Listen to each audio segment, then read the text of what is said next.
Today is a good day, and this has been a long time coming. Alright, so it's finally happening.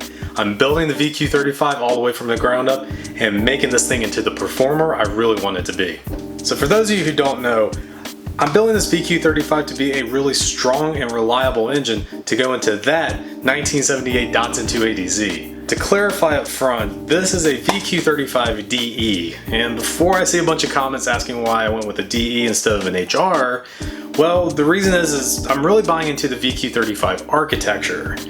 Now, I'm buying into the architecture because these things from the factory have a lot of really good components, but it offers a lot of versatility to make this into a different type of engine, make it something that's higher revving, a really good performer, and something that is really going to accommodate that light chassis in the Datsun.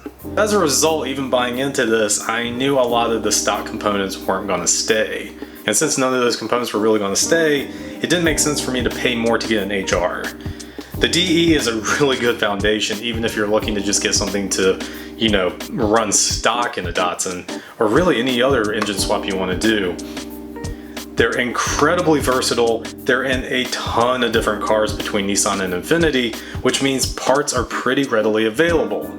Now that's really good. That means I can find parts as need be. I'm not having to go to specific websites to get all kinds of specific fasteners and things. These are things I can go to a Nissan dealership and get OEM parts for still, or find a ton of stuff in the aftermarket. And that's probably the key thing with this build, is knowing the aftermarket, because these were in so many cars.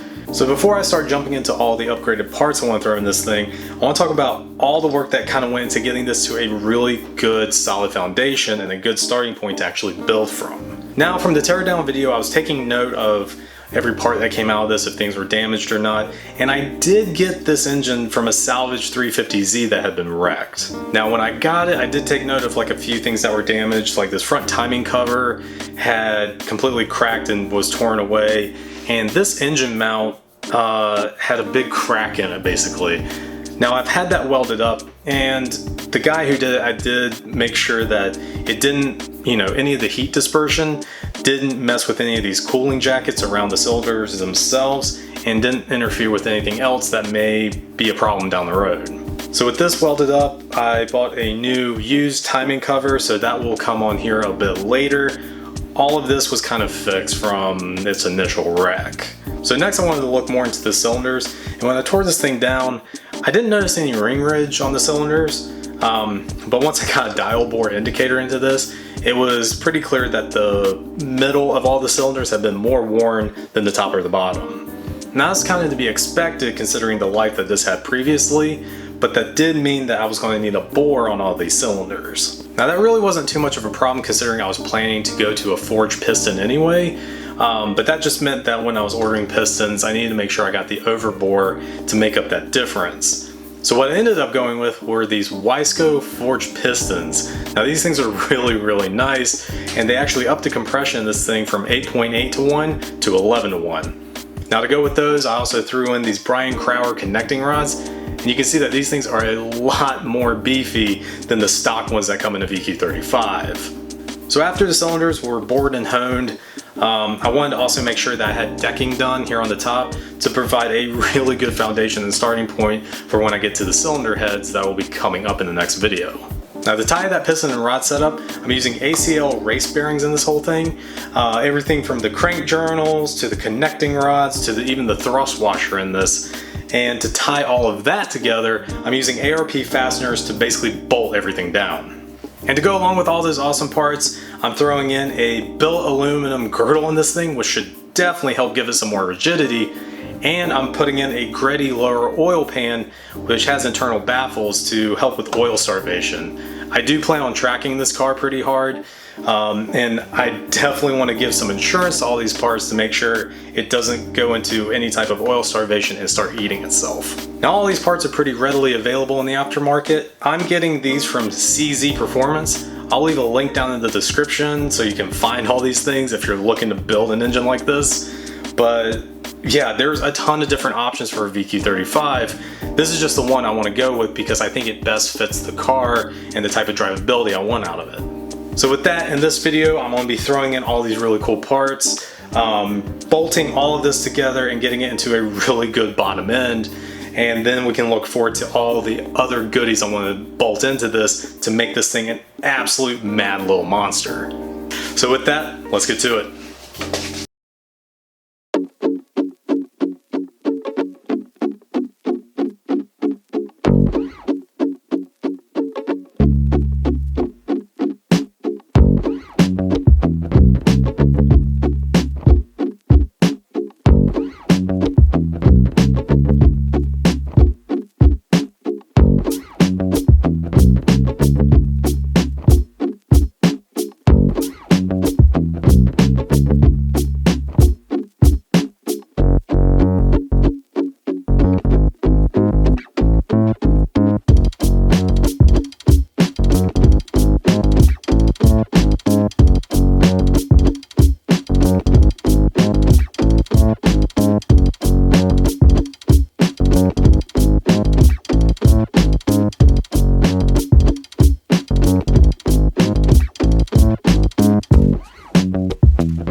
Well, this was going to be the part of the video where I show a lot of footage of me measuring a lot of the crankshaft, showing off a lot of tolerances and the clearances therein.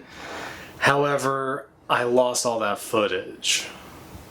So what I want to do instead is walk through and explain what I did, definitely if you're someone interested in doing something like this. Basically what I'm going to be doing is a lot of measurements, and really the point of this is to make sure everything is within the tolerances and the clearances that Nissan recommends for a VQ35, and to basically make sure that this thing stays healthy when I start running it. Now, to do all these measurements, I'm really utilizing two tools.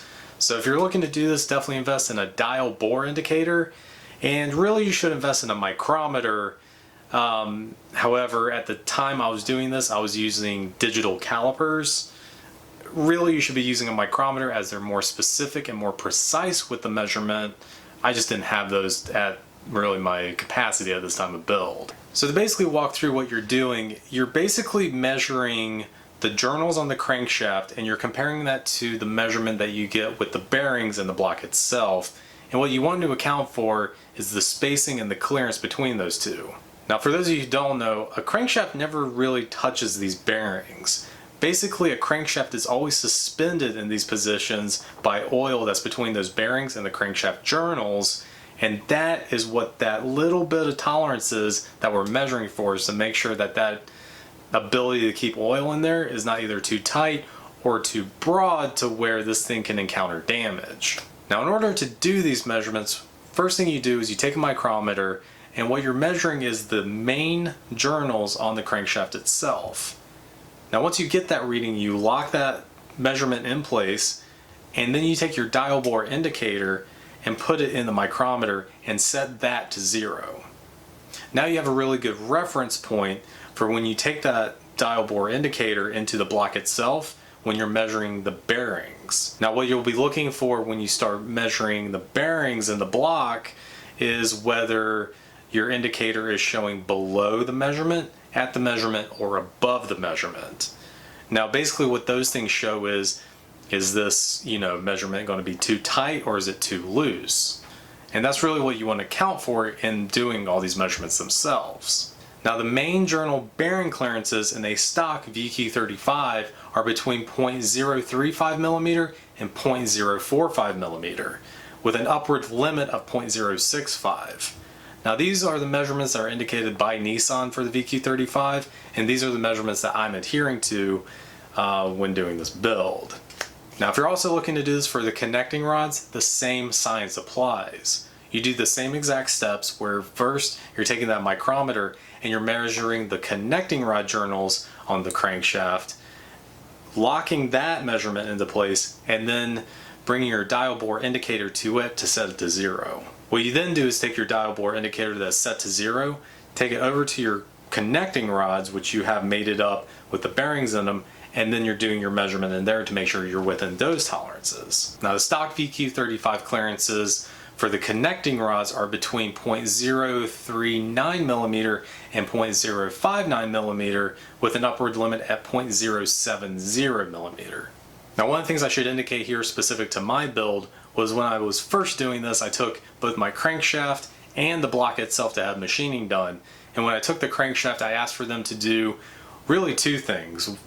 First of which was to make sure that I had a polish done on all of the journals to get this thing back to a factory condition like new so I could start this build.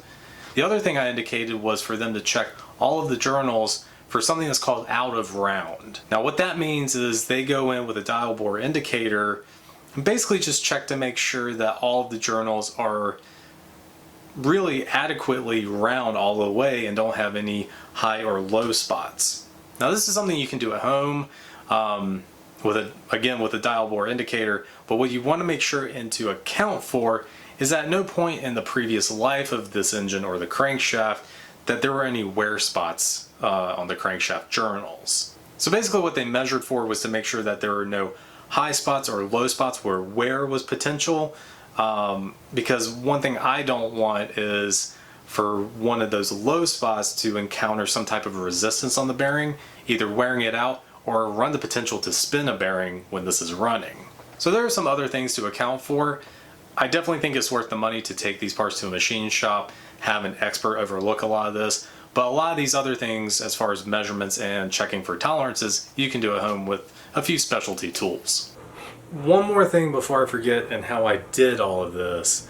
But once I actually had the crankshaft in the block, on the bearings, and put the journals in, locking everything down, I had also used Plastigauge to sort of double check all my measurements and actually get a real-time sort of measurement of what the actual bearing to the crankshaft journal and what those clearances actually looked like. Now I know that some people do have stipulation about using Plastigauge, but in my case I was using it sort of as a second way of measuring all of these tolerances, since I could do it mechanically with the dial bore indicator and actually measuring them out for what they were. This provided a real window in time for what they actually looked like once they were mating together. Now as you can see from this footage that did manage to survive, the measurement shows the tolerances is right between the specs, being between this 0.038 and the 0.051, which is very, very close between the 0.035 and the 0.045 spec that we have from Nissan. So overall, I'm really happy to see that all of this falls within the specs that Nissan recommends. It looks like everything should line up and bolt up just well, but I did want to actually show the kind of double checking maneuvers and steps that I was doing with all this. So with this little side road step of explaining all this, I'll get back to a bunch of the footage.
so that completely wraps up basically the rotating assembly and the first part of this bottom end on this VQ35.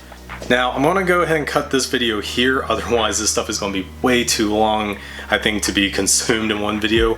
But I am going to do a part 2 with this where we start bolting on like the upper oil pan, a whole bunch of new accessories for this thing, and a lot more speed parts to help this thing really go. So definitely stay tuned for a part 2 to all this where I actually finish up the whole bottom end. Like I said, I still got plans for all of the head work I want to do in this thing, between cams, cylinder head work, eventually intake. But this thing is going to really come together and be, like I said, an absolute little monster. So thank you all so much for watching, and definitely stay tuned for what's coming up with this thing. But until then, I'll see you in the next video.